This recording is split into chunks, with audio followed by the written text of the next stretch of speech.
নমস্কার বন্ধুরা, আমি আজকে তোমাদের জন্য নিয়ে এসেছি অগ্রহায়ণ মাসের মা লক্ষ্মীর ব্রত কথা। তোমরা তো জানোই প্রতি বৃহস্পতিবার করে যখন যেই মাস থাকে মা লক্ষ্মী প্রতি বৃহস্পতিবারের ব্রত কথার সাথে সাথে সেই মাসের ব্রত কথাটাও পড়তে হয়, তাহলে কিন্তু খুবই ভালো।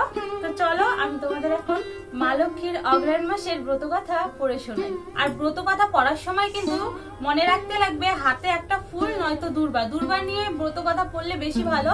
দূর্বা যদি না থাকে তাহলে কিন্তু ফুল নিয়ে ব্রত কথা পড়া যায়। তো আজকে আমি ফুলই নিয়েছি, দূর্বাটা নিইনি।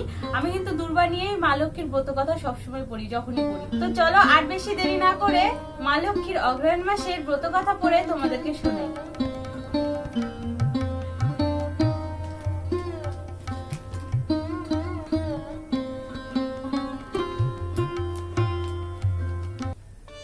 অগ্রহায়ণ মাসের ব্রত কথা।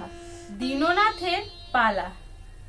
দীননাথ নামে ছিল এক দ্বিজবর, বাল্যকালে পিতা মাতা গেল লোকান্তর। দয়ালু ব্রাহ্মণ এক প্রতিবেশী ছিল, দীননাথে গৃহে আনি পালন করিল।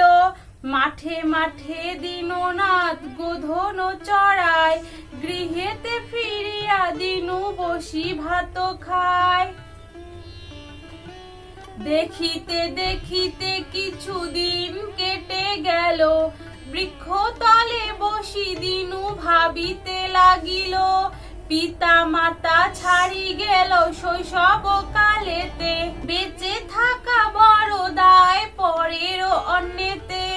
বৃক্ষ তলে বসি দিনু এই চিন্তা করে, দুনয়নে বাড়ি ধারা ঝড়ো ঝড়ো ঝরে। হেন কালে ক্ষেত্র লক্ষ্মী তথায় আসিল, দীননাথে হস্তে তথা কিছু ধান দিল। ধান দিয়া লক্ষ্মী বলে লহ যত্ন করে, এই ধান ছড়াইয়া দাও ক্ষেত্র পরে। দীননাথ ধান লয়ে ক্ষেত্রেতে ছড়ায়, পরদিন দীননাথ স্বর্ণ ধান্য পায়। সে দেশের মহারাজ শুনিতে পাইল, দৈব কৃপা বলি রাজা বুঝিতে নারিল। দীননাথে অন্তপুরে করি অনয়ন, রাজকন্যা তার হস্তে করিল অর্পণ। বহু জমি দিল রাজা কন্যা জমাতায়, সুরম্য প্রবাস এক বানাইয়া তাই।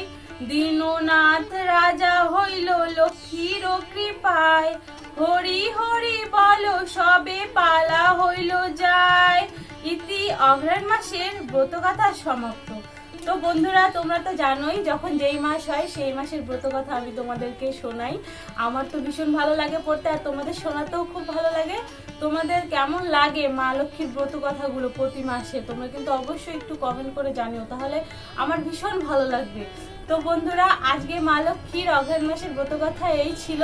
আর প্রতিটি ব্রত কথার কিন্তু মাহাত্ম্য রয়েছে, তোমরা তো শুনোই, শুনে তো বুঝতে পারোই মা লক্ষ্মী কত কৃপালু, কত দয়ালু। তো মা লক্ষ্মীকে ভালোবেসে মন থেকে স্মরণ করলে মা লক্ষ্মী কিন্তু সবাইকেই কৃপা করে। তো যাই হোক বন্ধুরা, তোমরা সবাই মা লক্ষ্মীর পূজা মন দিয়ে করো, আমার সব দিদি ভাই বোনেরা বন্ধুরা। আর আজকের ব্রত কথা এখানেই শেষ হলো। আজকের মতো আমি এখানেই বিদায় নিচ্ছি। তোমরা সবাই খুব ভালো থেকো, সুস্থ থেকো, নিজেদের খেয়াল রেখো। সবাইকে জয় রাধা মাধব, নমস্কার।